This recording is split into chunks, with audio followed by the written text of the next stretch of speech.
Welcome to Technovation. I'm your host, Peter High. My guest today is Brian McCarson, who's the Vice President of the Internet of Things Group at Intel.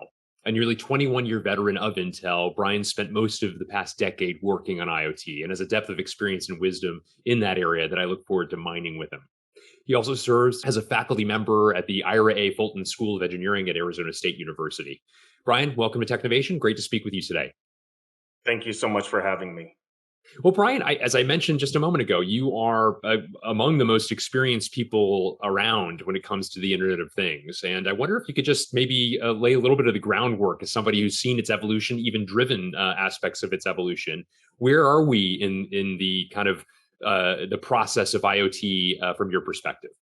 Yeah, so this IoT journey began across a number of industries before even the term IoT was invented, but it was really isolated only to the most wealthy enterprises in the world. So, for example, automotive assembly and semiconductor manufacturing were trying to make robots smarter, use additional automation driven a lot by quality issues and the ultra high precision that's needed for those industries. And they could afford it given the relatively high premiums they can offer for those products. And what we've entered into now is this era of affordability. The key technological ingredients that are needed to make the Internet of Things a reality have become so inexpensive that basic units of compute are becoming one of the most inexpensive assets in the entire market right now. And so the cost of bandwidth, the cost of compute, the cost of storage, and the technological innovations that are overlaid on top of that now through the open source developer communities and all the innovation that's happening there is making this Internet of Things promise a reality in every industry. And that's what's really exciting about this time is it's a complete revolution in the accessibility of technology. So even industries that you would never think of as being traditional high precision manufacturing processes, for example, textiles, is something that people normally consider to be relatively manual, is now being automated at a furious pace. Simply because those technological capabilities are now here, they're available and they're ready. But we're still not quite there yet. There's some additional innovations that are needed, but we're at a very exciting transition time, in my view. That is exciting. And I know that one of the areas that you especially spend time in is the industrial space. And I wonder if you could take a Correct. moment and talk about some of the developments in industrial that have you most excited. Yeah, one in particular is the accessibility of artificial intelligence. The what used to be the realm of science fiction is now becoming a day-to-day reality in the industrial segment. And that's due in part because of how advanced the state of the art has become. I started working in the precursors of artificial intelligence way back in,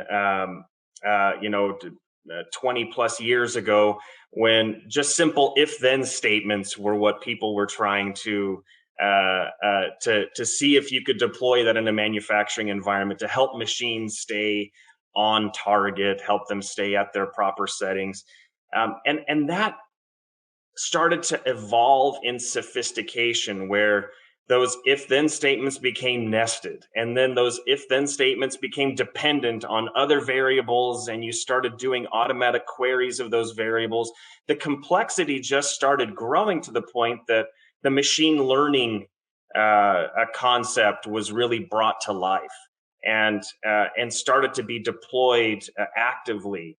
And it's something that I was blessed to be working at Intel, where we wanted to try to drive that state of the art of manufacturing capability because the ingredients that we were building were minuscule. Transistor level processing. It was dealing basically with scaled applied atomic physics, if you would. And applying AI to try to make that process more capable just seemed like a very natural evolution. And at the same time, outside the industrial segment, the world was exploding in innovations around deep learning capabilities and how to do image processing in innovative ways. And they're starting to see adjacencies where someone can have a fantastic innovation for object detection using a camera, detecting a fire on a security camera automatically and notifying the security authorities or the fire department.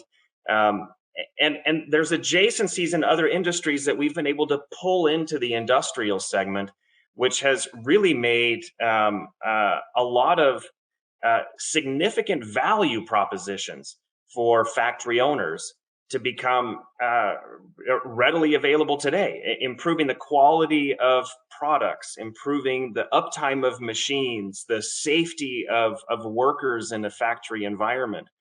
These technologies are starting to find a root in the world's factories, and it's beautiful to see how they're growing and getting incorporated into existing manufacturing infrastructure. You talked a bit about the intersection with AI, your own personal experience with it, and how you're also leveraging it. Just as you mentioned with IoT, AI is one of those intimidating topics for many. It seems like science fiction. It sounds very expensive, and just as you described with IoT, the bar for leveraging AI and the methods of doing so are becoming much more accessible to even small and mid-sized organizations, to say nothing of larger ones as well. Talk a bit about its evolution as well as a bit more about the intersection between those disciplines. Yeah, it's a great question.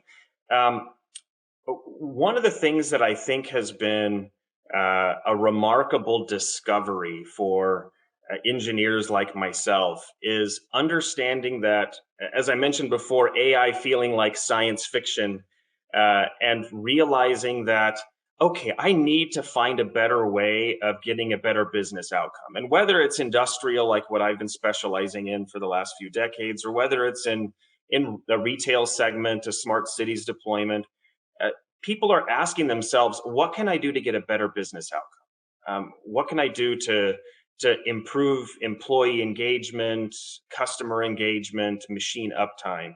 And as they're asking themselves these questions, they're thinking about, but what role can AI play in this? Can I use a camera to detect a quality defect that the human eye is incapable of spotting?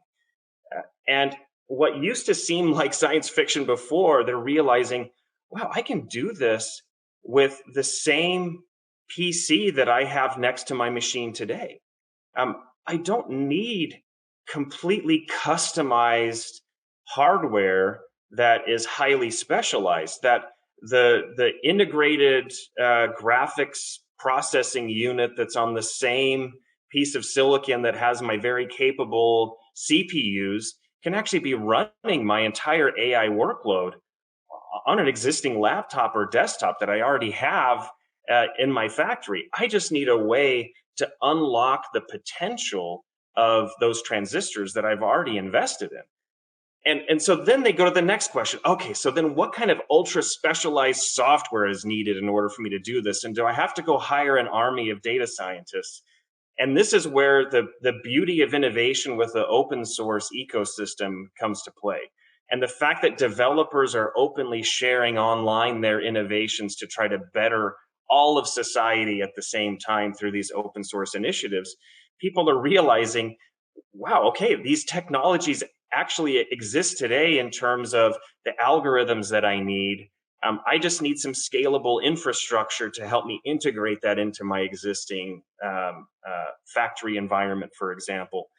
And this is where I personally and my team have been spending a lot of time in making that infrastructure available to the broad market for free with things that we do like our edge insights efforts and edge controls efforts, where we're trying to make those critical infrastructure capabilities free and accessible to the market. So now that you've already got the compute you need and the storage and the connectivity, and you're finding the world is developing algorithms at a furious pace that you can port over to your application. that don't necessarily require an army of data scientists to go deploy. And that infrastructure needed to actually scale that is becoming available and free as well, I think is going to help this market continue to exponentially grow. And that's what gets me really energized, because every customer I talk to who's giving these very complicated problem statements and then discovering, wow, I can actually solve this today. It's wonderful to see their faces light up when they understand this isn't going to break the bank, and this isn't going to mean completely changing the entire infrastructure of how they do work. They can start getting that business value today. That's interesting. Another intimidating factor is the people component of it, which you alluded to a moment ago, and I'd love to delve a little more deeply into the topic. A lot of folks have been intimidated that it requires great people with PhDs in artificial intelligence or in computer science to be able to maximize one's value in this area. Needless to say, those are people, there's a paucity of them, and those that exist come very expensively. But I think I'm hearing you say, Brian, that the way in which this has evolved means you don't need an army of those very highly expensive and not so available people in order to accomplish what you need to. Talk a little bit more about that evolution of the people component of For this. sure. It by no means do I want to trivialize the uber geniuses that are out there as the data scientist community that are solving some of these incredibly difficult mathematical problems that are required to make some of these technologies scalable. But I also want to acknowledge all the immense work that that community has already done and published to the open source community.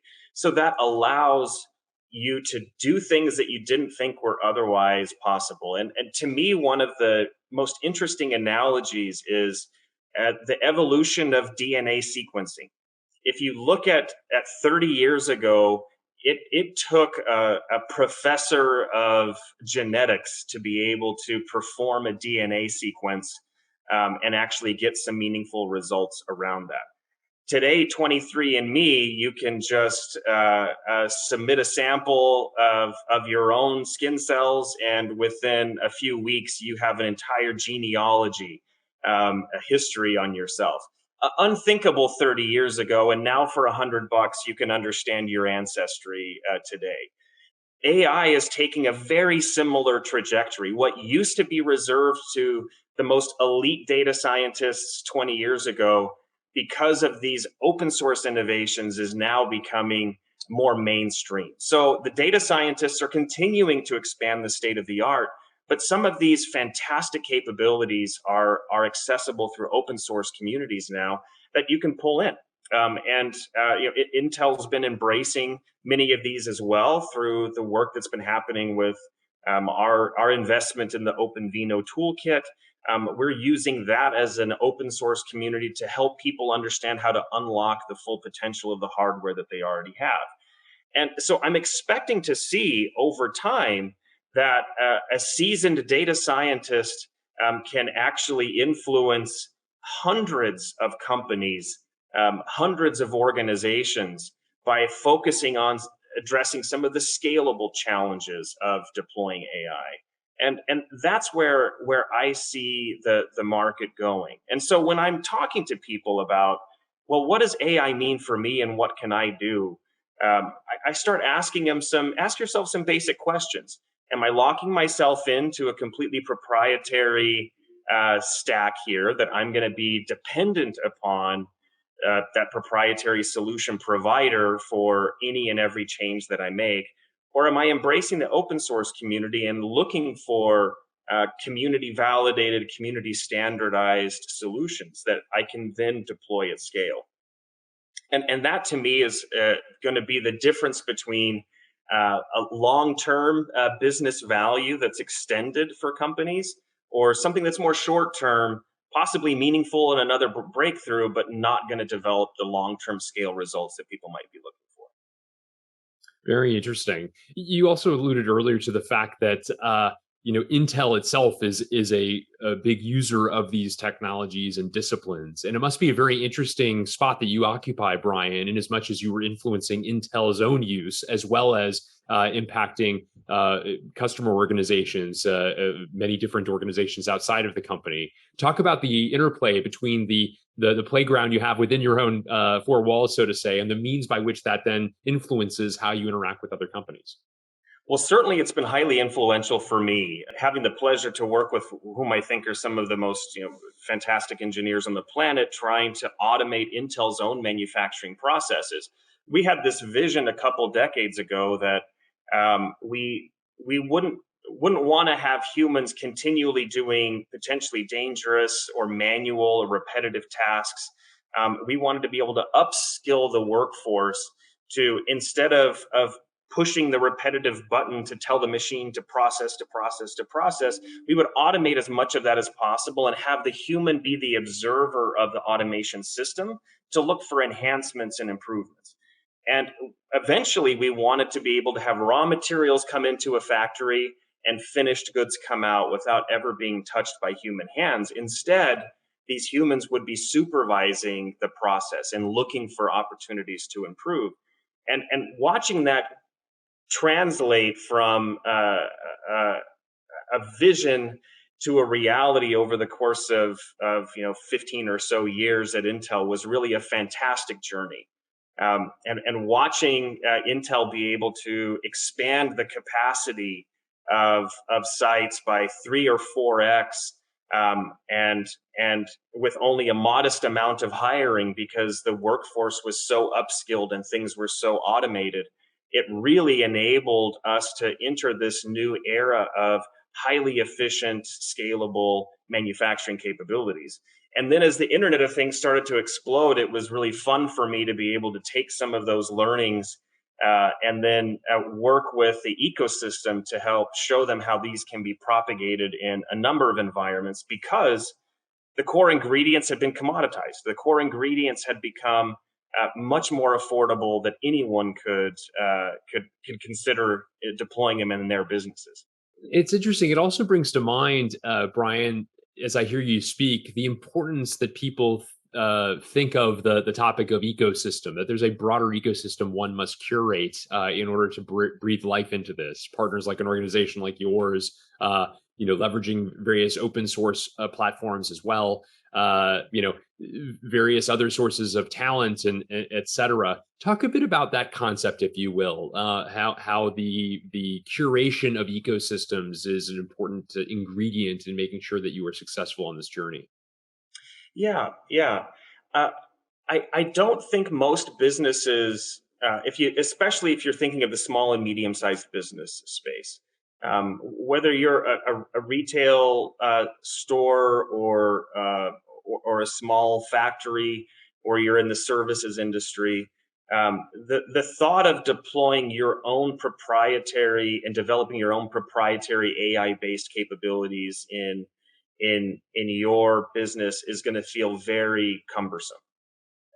So in the small and medium-sized business space, uh, what I look for and what I recommend is finding the right system integrator or software vendor that has worked through some of these details to develop applications that are deployable today in your environment. There's a number of fantastic companies that are often highly regionally specialized. So you can have someone down the street that you can call and send over if something doesn't go as you expect. So that ecosystem of technology ingredient providers like Intel that are supplying the ecosystem with the fundamental components that are needed for these solutions, and those system integrators or software vendors that are offering those as bundled solutions and the services that come with them. That to me is something that I think is highly attractive to small and medium sized businesses, especially when rather than having an upfront cost of the hiring, the training, the development, many of these companies are offering extremely economical subscription models. So instead of even having to think about carrying all that infrastructure, you can just offer your employees or your business a monthly service fee per machine or per retail store. in order to have these kind of capabilities effectively delivered to you and supported. This is making it, I think, uh, extremely accessible for the small and medium sized business today. Whereas before it was really exclusive to those Fortune 500 companies that had the massive IT budgets that could afford to go develop these things and support these things in house. Yeah, very interesting, Brian. I wanted to also ask you, as you look to the future, what are some things that excite you about the ongoing evolution on the topics we've been covering? Yeah, the thing that gets me super excited right now is the fact that we have all gotten so spoiled by the brilliance of the way the data centers of the world have been architected. When I download an app to my smartphone, there's I can customize that device to make it very much uniquely my own. I'm only paying for what little bit of cloud space I occupy, rather than having to have my own remote data center that I'm having to service myself. Right? We've made it democratized in how the data center is managed, and those same capabilities of making applications virtual and seamlessly managed so that as hardware fails, other hardware that's available just picks up those tasks and makes it ultra high reliability and very, very easy for end users to enjoy the full breadth of innovations that are coming out. That whole cloud experience is working its way to the edge. It's working its way into the retail store, into the factories of the world, into cities, into classrooms, into healthcare environments. And and what I think we're going to see is that same evolution that we've all watched with how smartphones have made advents and application deployments just phenomenally simple. We're going to see that same thing happening at the enterprise level as well at the edge. And what that means for factories, for example, is that we are soon entering an era where you can download AI based applications that you know will be secure, reliable, scalable, and have those working seamlessly with controls based applications that allow both the perception, the AI component, and the action, the controls component to work seamlessly together. That enables autonomy. If you think about the autonomous vehicle, it's that beautiful harmony of a sensing ecosystem and the control system that actually drives the car. And as autonomous driving is becoming more readily available in the market, first at the feature level and then soon at the full autonomous vehicle level, we're going to see those same evolutions taking place in retail stores, in healthcare, in manufacturing, as autonomy becomes more available and we all can start to benefit from cloud like experiences at the edge in businesses, in classrooms, in hospitals. And that's the future that I see happening over the next 10 years. And it's honestly a very exciting one. An exciting vision indeed. Well, Brian McCarson, thank you so much for sharing your perspectives on the evolution of the Internet of Things, on artificial intelligence, and this compelling view of the future that you're anticipating. It's been a great conversation. My pleasure. Thanks for having me.